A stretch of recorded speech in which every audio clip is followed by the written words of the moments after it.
You can now see we have a drumstick with a little bit of green on it. Walk over near where the panther is and drop it immediately as it attacks you, and you'll be able to feed it to it, and it'll kill off the panther. Then press the switch and enter into the office building.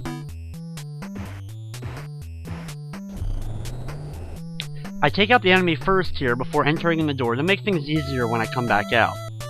In here, you don't even need to take out the enemy, as you can just walk towards the computer, use it in order to get the password, and then leave.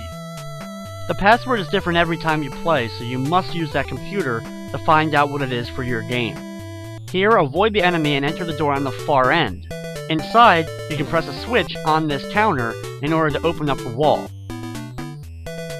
We immediately climb up the ladder, try to avoid the enemy, and enter the next door. Inside, take out this enemy, and then be sure to grab the hamburger on the ground for another extra life. In here, be sure to hug the wall on the right side. You must be against the wall and then walk straight forward. Don't try to change directions while walking forward, because if you do it just right, you'll be able to just survive falling off the edge there from the giant van. Here, while we're walking on the ledge of the building, you must be very careful while taking out this enemy so that you can get around and get to the next screen with the ladder. Here, we can just walk along the ledge to avoid the enemy.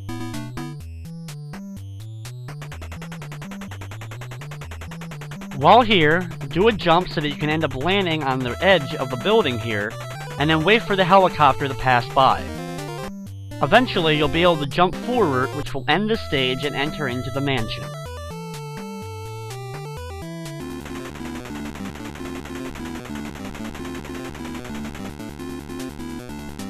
On the second screen of the level, jump over and down, and you'll actually be able to jump through the window and land inside the mansion.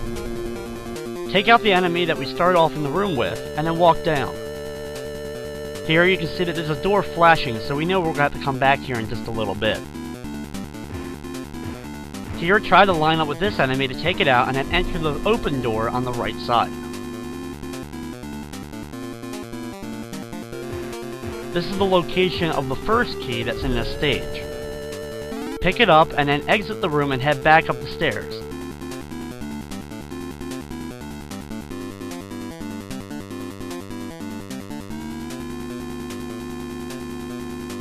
Here, we can use the key on this door in order to open it up so that we can enter inside. In here, grab the rope which is located on the wall, and then quickly exit before the enemy is able to really do damage to you.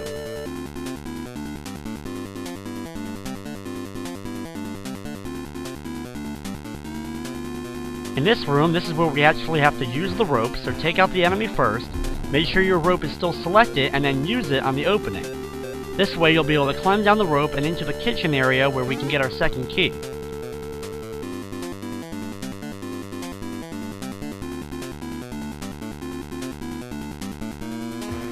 You may have to take out this enemy again so that you can get to the locked door next to him. Inside the basement area, take out the guy as you walk down the stairs, and then hit the switch against the wall. This will open up the door so that you can go inside. On the next screen, just try to do your best to avoid the walls while walking through and take out this guy. Once we're past the wine cellar, we're now in this big steam room. Walk over with no weapon equipped, and you'll be able to punch this switch in order to switch the steam so that you enter the door. This is now the final level of the game, and it's only 2 rooms long. Start off by having your sword equipped and take out this enemy. Once he's taken care of, enter into the next room. This is where the passcode we got from the computer will come in handy. You have to use it on the wall safe over here. It'll open up with a spear inside. As soon as you pick up the orb, an enemy will appear, the ghost of the final boss. Make sure you have your shurikens equipped and immediately turn around and attack to knock him down. The shurikens are the only thing you can use to hurt him. At this point in the matchup, be sure to light 2 of the candles, then try to force the ghost into the center of the room and hit him with another shuriken. You must then light the other candles before he stands back up.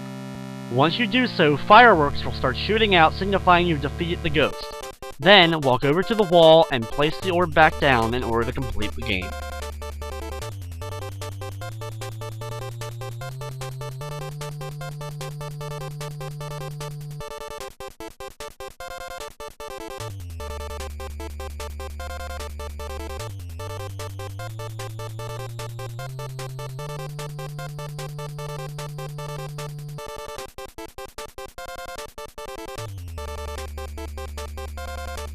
The Last Ninja is a rather complicated game in order to get the hang of it.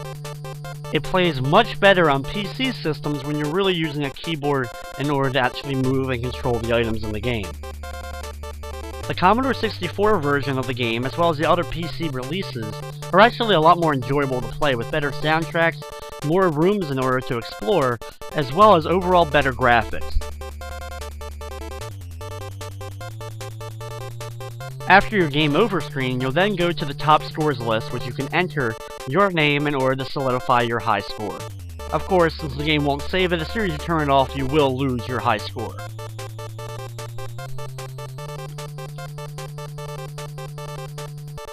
And with that, that's going to wrap up this edition of Play It Through. I'd like to thank you for watching, and of course, I hope you enjoyed.